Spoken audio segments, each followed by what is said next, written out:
नमस्कार दर्शकवृन्द, नेपाल भोइस बक्सको विशेष प्रस्तुति अब के विथ बालकृष्णमा यहाँहरू सबैलाई हार्दिक स्वागत छ। म बालकृष्ण। आज हामी नेपाली राजनीतिको इतिहासमा एउटा स्वर्णिम अध्यायको साक्षी बन्दैछौँ, जसले हाम्रो राष्ट्रिय आकांक्षालाई नयाँ उचाइ दिएको छ। कल्पना गर्नुहोस् त, एक यस्तो व्यक्तित्व जसको परिचय वैज्ञानिक, आविष्कारक, सामाजिक अभियन्ता र म्यागसेसे पुरस्कार विजेताका रूपमा मात्र सीमित थिएन। उहाँ आज देशको एक महत्वपूर्ण मन्त्रालयको सर्वोच्च पदमा विराजमान हुनुहुन्छ। हामी कुरा गर्दैछौँ राष्ट्रिय आविष्कार केन्द्रका संस्थापक आदरणीय डाक्टर महावीर पुनको। प्रधानमन्त्री सुशीला कार्कीले उहाँलाई अन्तरिम चुनावी सरकारमा मन्त्री पदका लागि गरेको प्रस्ताव यो त आम नागरिकको मनमा प्रज्वलित आशाको दियोलाई यथार्थमा बदल्ने एउटा ऐतिहासिक घोषणा थियो। अहिले राजनीतिक बजारमा मात्र होइन, हरेक नेपालीको मनमा एउटा प्रश्न गुन्जिरहेको छ, के डाक्टर पुन मन्त्रीमण्डल प्रवेशले नेपालको राजनीतिमा साँच्चै नयाँ अध्यायको सुरुवात गरेको छ? के यसले हाम्रो परम्परागत राजनीतिको जडता तोड्न सफल भएको छ र देशलाई प्रविधिको मात्रामा द्रुत गतिमा डोर्याउन सक्नेछ?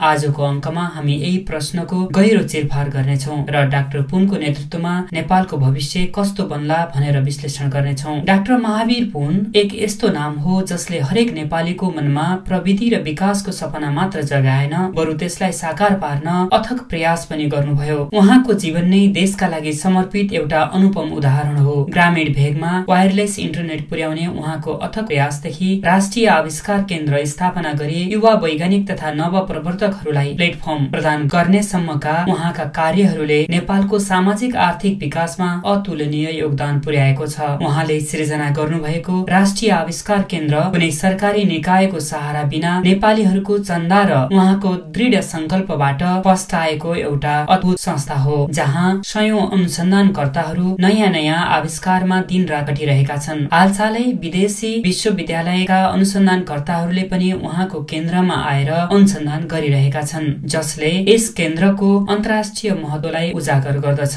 उहाँको शैक्षिक पृष्ठभूमिको कुरा गर्दा उहाँले सन् 1992 मा युनिभर्सिटी अफ नेब्रास्का केर्नीबाट विज्ञान शिक्षामा स्नातक गर्नुभएको छ। त्यसपछि सन् 2001 मा युनिभर्सिटी अफ नेब्रास्का लिंकनबाट शैक्षिक प्रशासनमा स्नातकोत्तर हासिल गर्नुभयो। देशप्रतिको उहाँको अतुलनीय योगदानको कदर स्वरूप 2007 मा युनिभर्सिटी अफ नेब्रास्का लिंकनले उहाँलाई मानविकीका लागि मानर्थ विद्यावारिधीको उपाधिबाट सम्मान गरेको थियो। यो उहाँको ज्ञान र दूरदृष्टिको अकाट्य प्रमाण हो। जब उहाँले मन्त्री पदको जिम्मेवारी सम्हालिसक्नु भएको छ, यो नेपाली राजनीतिमा एउटा दूरगामी महत्व राख्ने कदम बनेको छ। यसले राजनीतिलाई सेवा भन्दा व्यवसाय ठान्ने परम्परागत धारणामाथि गम्भीर प्रश्न उठाउँछ र विकास र प्रविधिलाई चुनावी नारा भन्दा माथि उठाएर प्राथमिकतामा राख्ने एउटा नयाँ उदाहरण पेश गर्न सफल भएको छ। यो एउटा यस्तो क्षण हो जहाँ हामीले हाम्रो देशको भविष्यलाई प्रविधि र नवप्रवर्तनको ज्योतिले उज्यालो बनाउने अवसर पाएका छौँ। डाक्टर पुनले मन्त्रालयको बागडोर सम्हाल्नु भएसँगै उहाँका मुख्य एजेन्डा के हुन सक्छ? उहाँको पृष्ठभूमि र अहिलेसम्मका काम हेर्दा उहाँको प्राथमिकता स्पष्ट रूपमा ज्ञानमा आधारित अर्थतन्त्र, प्रविधि हस्तान्तरण, अनुसन्धान र विकास तथा नव प्रवर्तनमा केन्द्रित हुनेछ। विशेष गरी विज्ञान र प्रविधि मन्त्रालय उहाँका लागि सबैभन्दा उपयुक्त देखिन्छ। उहाँले यसै मन्त्रालयको साथसाथै शिक्षा मन्त्रालयको जिम्मेवारी पनि सम्हाल्नु भएको छ। नेपाल विज्ञान तथा प्रविधि मन्त्रालय नाम मात्रको मन्त्रालय जस्तो देखिए पनि डाक्टर पुनको नेतृत्वमा यसले वास्तविक क्रान्तिको रूप लिन थालेको छ। उहाँले अनुसन्धान र विकासका लागि आवश्यक बजेट विनियोजनमा जोड दिँदै युवा वैज्ञानिक तथा इन्जिनियरहरूलाई स्वदेशमै काम गर्ने वातावरण सृजना गर्न सक्नुहुन्छ। उहाँको दृष्टिकोणले नेपालमै केही गरौं भन्ने युवाको भावनालाई सरकारको नीतिगत सहयोगमा जोडेर मूर्त रूप दिन सक्छ। यसले गर्दा वैदेशिक रोजगारीमा गएका दक्ष नेपालीहरूलाई पनि स्वदेश फर्केर देशको विकासमा योगदान दिनका लागि आकर्षित गर्न सकिनेछ। हामी सबैले देखिरहेका छौं कसरी हाम्रा प्रतिभाशाली युवाहरू विदेशमा आफ्नो पसिना बगाइरहेका छन्। डाक्टर पुनको नेतृत्वले उनीहरूलाई स्वदेशमै फर्किने र आफ्नै देशका लागि केही गर्ने आशा जगाउन सक्छ। यसका साथै उहाँले शिक्षा प्रणालीमा वैज्ञानिक चेतना र प्रयोगात्मक शिक्षालाई प्राथमिकता दिँदै किताब घोकाउने भन्दा आविष्कारमा प्रेरित गर्ने शिक्षा प्रणालीको विकास गर्न सक्नुहुन्छ। यसले भोलिको नेपाललाई ज्ञानमा आधारित र प्रतिस्पर्धी अर्थतन्त्र भएको देशको रूपमा उभ्याउन मद्दत पुर्याउनेछ।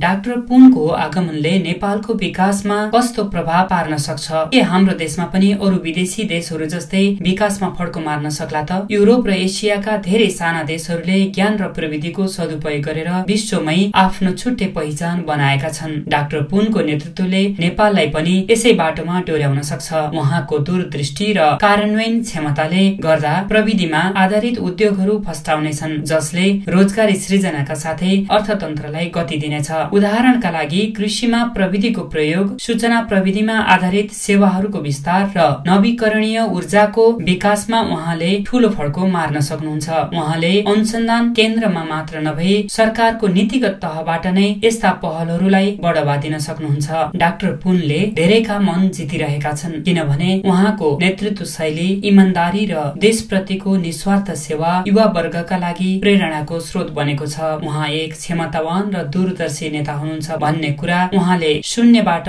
राष्ट्रिय आविष्कार केन्द्र स्थापना गरेरै प्रमाणित गरिसक्नु भएको छ। उहाँको साधारण जीवनशैली र उच्च विचारले आम नागरिकमा एउटा आशा जगाएको छ कि अब राजनीतिमा पनि असल मानिसहरूले स्थान पाउनेछन्। उहाँको जीवनशैली साँच्चीकै अनुकरणीय छ। कुनै पनि सुविधाको चीजमा उहाँलाई शोक छैन। यस्तो निस्वार्थ भावना र सादा जीवन नै उहाँको उच्च विचारको प्रतिबिम्ब हो, जसले उहाँलाई अहोरात्र खटिएर देशको सेवामा लाग्न प्रेरित गर्छ। युवा वर्गको उहाँलाई अपार साथ र समर्थन छ। उनीहरूले डाक्टर पुनमा एउटा यस्तो नेता देखेका छन् जसले भाषण भन्दा काममा विश्वास गर्छ, जसले सपना बाँड्ने मात्र होइन, सपनालाई यथार्थमा बदल्न पनि सक्छ। उहाँले यस छोटो अवधिमा नै विज्ञान तथा प्रविधिको क्षेत्रमा यस्ता केही महत्वपूर्ण उपलब्धिहरू हासिल गराउन सक्नुहुन्छ, जसले नेपालको विकासको मार्गचित्रलाई नै परिवर्तन गरिदिनेछ। यो केवल एउटा मन्त्रालयको जिम्मेवारी मात्र नभएर सिङ्गो देशको भविष्य बदल्ने एउटा सुनौलो अवसर पनि हो। अन्ततः डाक्टर महावीर पुन जस्ता वैज्ञानिक र दूरदर्शी व्यक्तिको राजनीतिक नेतृत्वमा आगमनले नेपाली राजनीतिमा एउटा नयाँ आयाम थपेको छ र यो आयामले नेपालको भविष्यलाई नयाँ दिशा दिइरहेको छ। यो केवल एक पदको प्रस्ताव मात्र नभएर नेपालको भविष्यका लागि एउटा अमूल्य अवसरको रूपमा साकार भएको छ, जहाँ प्रविधिले विकासको नेतृत्व गर्छ, अनुसन्धानले प्रगतिलाई गति दिन्छ र इमानदारिताले राजनीतिलाई शुद्धिकरण गर्छ। उहाँको नेतृत्वमा नेपालले ज्ञान र प्रविधिको क्षेत्रमा फड्को मार्दै विश्व मानचित्रमा आफ्नो विशिष्ट स्थान बनाउनेछ भन्ने दृढ आशा गर्न सकिन्छ। हामी आशा गरौं यो अवसरलाई नेपालले पूर्ण रूपमा सदुपयोग गर्नेछ र डाक्टर पुनले देशको विकासका लागि आफ्नो योगदान अझ फराकिलो बनाउनु हुनेछ। हामीले हाम्रो देशलाई गरिबीको दुश्चक्रबाट निकालेर समृद्धिको मार्गमा डोर्याउने यो एउटा महत्वपूर्ण मोड हो। हरेक नेपालीले एउटा उज्जवल भविष्यको सपना देख्नेछन् र डाक्टर पुनको आगमनले त्यो सपना साकार पार्ने एउटा बलियो आधारशिला तयार पार्न सक्छ। नेपालको विकास र प्रगतिको यो नयाँ यात्रामा हामी सबैको साथ र सहयोग आवश्यक छ।